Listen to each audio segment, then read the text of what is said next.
Bruno was experiencing some early success in the ring. Bruno flattened Fred with a flying drop kick. But his hunger for greatness and desire to provide a better life for his new family would lead him to a new land of opportunity.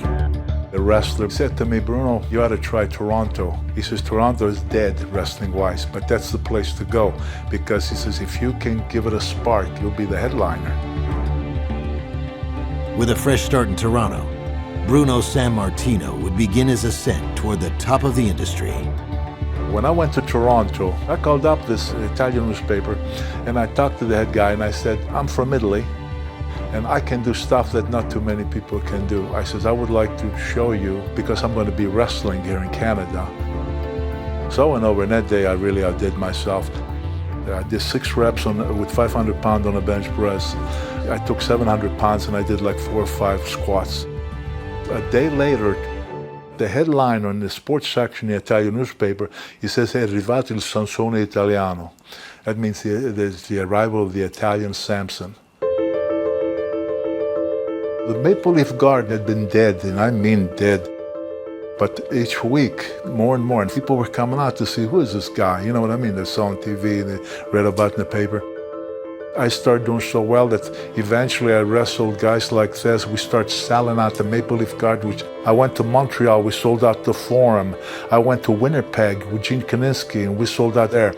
And man, I was riding high in Canada. While Bruno was thriving north of the border, Vince McMahon and Capital Wrestling broke away from the NWA and formed their own promotion, with veteran Buddy Rogers as their inaugural champion. But there's one thing I want everybody to know, and that is, to a nicer guy, it couldn't happen. They gave the title to Buddy, but Buddy was kind of on his last legs as a wrestler. He had some health issues, some heart problems. Rogers' age and injury were a concern.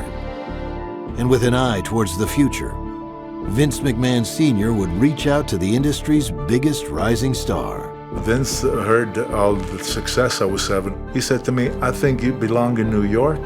He says, and we can do some good things here in New York. Madison Square Garden is sacred ground.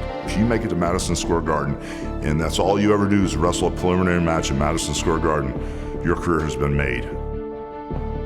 There's a certain magic to Madison Square Garden. And my dad in his New York accent always said, Vinny, the Garden will always be the Garden. Meaning nothing else will take its place. Madison Square Garden, this is the most famous arena in the world. I want to be given the opportunity to see how far I can go.